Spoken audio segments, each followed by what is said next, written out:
Hello दोस्तों, आपका एक बार फिर स्वागत है मेरे YouTube channel the learning academy पर। और ग्रामर सीरीज़ के आज के इस वीडियो में हम करेंगे फ्यूचर परफेक्ट टेंस। आज का टेंस है फ्यूचर परफेक्ट टेंस। और जैसे कि आप जानते हैं कि इससे पहले मैं आपको प्रेजेंट के सभी part, present indefinite, present continuous, present perfect continuous और पास्ट के सभी parts, past indefinite, past continuous, past perfect continuous और फ्यूचर के फ्यूचर इंडेफिनिट और फ्यूचर कॉन्टिन्यूस टेंस भी सिखा चुका हूँ। इसलिए आज बारी है पास्ट परफेक्ट टेंस की। क्योंकि अगर आप अच्छा लिखना और अच्छा बोलना चाहते हैं तो उसके लिए आपको शुरू में कम से कम सभी टेंसेस सीखने ज़रूरी हैं, जो कि एक बेसिक इंग्लिश ग्रामेटिकल पार्ट है। अगर आप अपनी इंग्लिश को इफ़ेक्टिव और इम्प्रेसिव बनाना चाहते हैं, आप कम से कम गलतियां करना चाहते हैं, तो आपको टेंस सीखना ज़रूरी है।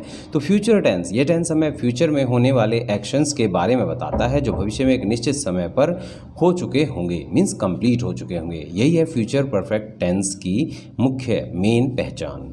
तो क्योंकि फ्यूचर परफेक्ट टेंस फ्यूचर का थर्ड पार्ट है और बहुत ही इम्पोर्टेंट है, इसलिए आपको ये सीखना बहुत ही ज़रूरी है। इस टेंस में आज हम सीखेंगे विल हैव का यूज़, जो हमें बताता है कि इसमें वर्ब की थर्ड फॉर्म का प्रयोग किया जाएगा।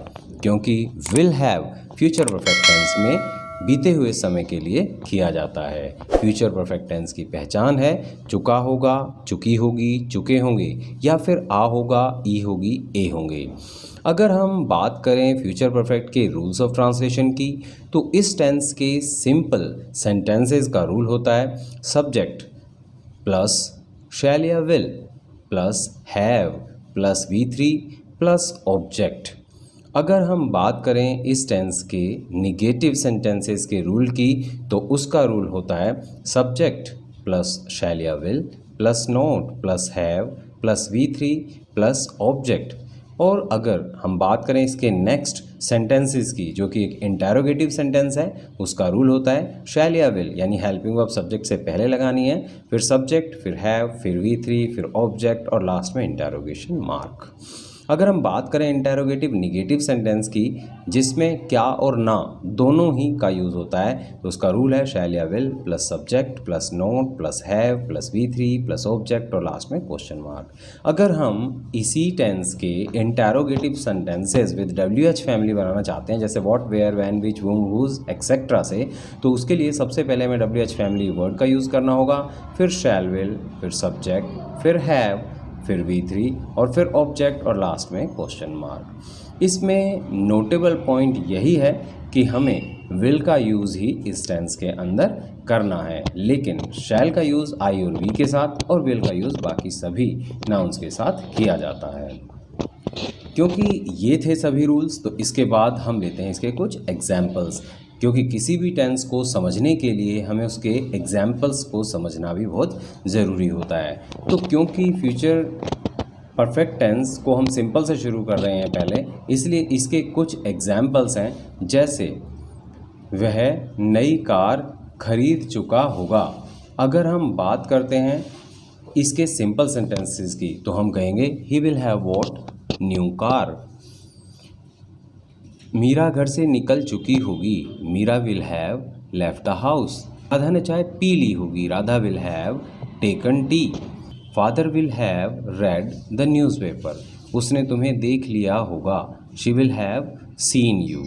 ये थे इसके कुछ सिंपल सेंटेंसेस के एग्जाम्पल। इसके बाद हम देखते हैं इसके कुछ निगेटिव सेंटेंसेस के एग्जाम्पल।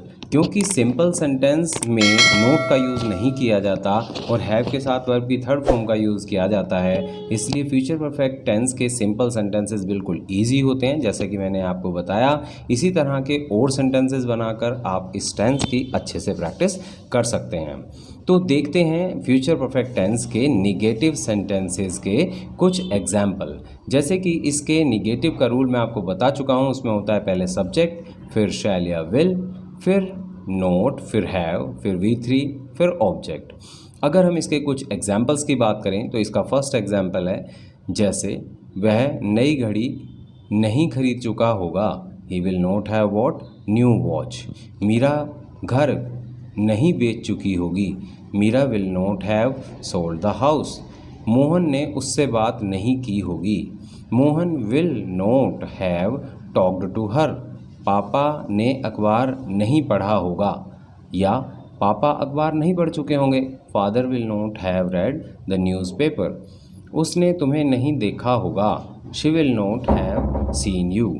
तो बच्चों, ये थे कुछ एग्जाम्पल्स फ्यूचर परफेक्ट टेंस के निगेटिव सेंटेंसेस से रिलेटेड। क्योंकि निगेटिव सेंटेंसेस में हमें नोट का यूज़ करना है, तो आपने जब इस टेंस के सेंटेंसेस को ट्रांसलेट करना है तो आपने ध्यान रखना है कि आपको नोट शैल या विल यानी हेल्पिंग वर्ब के बाद लगाना है, और उसके बाद आपको हैव हेल्पिंग वर्ब का यूज़ करना है, जो हमें परफेक्ट कंडीशन यानी बीते हुए समय के बारे में बताता है, और उसके बाद हमें नोट का यूज़ करना है। सिंपल के साथ साथ निगेटिव सेंटेंस भी इम्पोर्टेंट होते हैं। अब बात करते हैं इसके इंटेरोगेटिव सेंटेंसेस के बारे में। तो इस टेंस के इंटेरोगेटिव सेंटेंसेस का रूल होता है शैल या विल यानी हेल्पिंग वर्ब, फिर सब्जेक्ट, फिर हैव, उसके बाद वर्ब की थर्ड फॉर्म, फिर ऑब्जेक्ट और लास्ट में क्वेश्चन मार्क, क्योंकि यह एक इंटेरोगेटिव सेंटेंस है। अब देखते हैं इसके कुछ एग्जाम्पल। क्या वह नई घड़ी खरीद चुका होगा? Will he have bought new watch. क्या मीरा घर बेच चुकी होगी? Will Meera have sold the house. क्या मोहन ने उससे बात कर ली होगी? Will Mohan have talked to her. क्या पापा अखबार पढ़ चुके होंगे? Will father have read the newspaper. क्या उसने तुम्हें देखा होगा? Will she have seen you. तो ये थे कुछ इंटेरोगेटिव सेंटेंसेस के एग्जाम्पल, जिनमें हमें हेल्पिंग वर्ब शैल विल का यूज़ सब्जेक्ट से पहले करना होता है, क्योंकि मैंने आपको शुरू में ही बताया था। अभी हम सिर्फ विल का यूज़ सीखेंगे, क्योंकि मॉडर्न इंग्लिश में सभी नाउन्स के साथ केवल विल का ही यूज़ किया जाता है। तो आपको जब इंटेरोगेटिव सेंटेंस बनाने हैं तो इस रूल का आपने ध्यान रखना है। अब बात करते हैं इंटेरोगेटिव निगेटिव सेंटेंसेस की। तो इंटेरोगेटिव निगेटिव सेंटेंसेस के कुछ एग्जाम्पल्स नीचे दिए गए हैं, जिसका रूल है शैल या will plus subject plus not plus have plus V3 plus object और लास्ट में क्वेश्चन मार्क। तो अब देखते हैं इसके कुछ एग्जाम्पल। जैसे फर्स्ट एग्जाम्पल है, क्या वह राम से बात नहीं कर चुका होगा? Will he not have talked to Ram. क्या वह आज घर नहीं बेच चुका होगा? Will he not have sold the house today. क्या रामू कपड़े नहीं खरीद चुका होगा? Will Ramu not have bought the clothes. वह वहाँ क्यों नहीं जा चुकी होगी? Why will she not have gone there. वह किससे बात नहीं कर चुकी होगी? whom will she not have talked to। तो ये थे कुछ एग्जाम्पल्स इंटेरोगेटिव नेगेटिव सेंटेंसेस के। तो जैसे कि आपने देखा कि इसके सिंपल, इंटेरोगेटिव और नेगेटिव सभी तरह के सेंटेंसेस बहुत इजी होते हैं अगर आप इस टेंस के रूल्स को अच्छे से मेमोराइज कर लेते हैं, अच्छे से सीख लेते हैं। क्योंकि रूल्स स्ट्रक्चर सीखने के बाद आप किसी भी टेंस के सेंटेंसेस को बहुत इजीली बना सकते हैं। तो इस टेंस के यही थे सब एग्जाम्पल्स और यही थे इसके रूल। अब लेते हैं इस सेंटेंस के कुछ ऐसे एग्जाम्पल्स, कुछ ऐसे सेंटेंस जो आपको होमवर्क में करने की ज़रूरत है। क्योंकि अगर आप इन सेंटेंसेस को अपने होमवर्क में करते हैं तो आप इस टेंस की प्रैक्टिस बहुत अच्छे से कर सकते हैं और आप इस टेंस को बहुत अच्छे से सीख सकते हैं। जैसे इसके कुछ एग्जाम्पल्स मैंने हिंदी में सेंटेंस दिए हैं जिन्हें आप घर पर प्रैक्टिस करें। जैसे वह शाम तक एक नई दुकान खरीद चुका होगा। वह 2 दिन बाद यहाँ आ चुकी होगी। राधा नए घर में जा चुकी होगी। बच्चे पतंग बना चुके होंगे। क्या राम कार खरीद चुका होगा?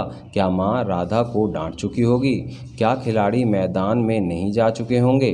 क्या तुम इस बारे में नहीं सोच चुके होगे? वह अगले महीने यहाँ आ चुका होगा। तुम खाना क्यों नहीं बना चुकी होगी? तो ये थे कुछ ऐसे सेंटेंसेस जिनकी प्रैक्टिस आप घर पर आसानी से कर सकते हैं। तो दोस्तों, इसी के साथ मैं आपसे विदा लेता हूं और मैं आपको धन्यवाद देता हूं कि आपने मेरा चैनल देखा, आपने मेरी ग्रामर वाली सीरीज़ को बहुत प्रोत्साहित किया, आपने मेरे चैनल को सब्सक्राइब किया। लेकिन यदि आपने अब तक मेरे चैनल को सब्सक्राइब नहीं किया तो प्लीज़ मेरे चैनल को सब्सक्राइब करें। Thank you for watching.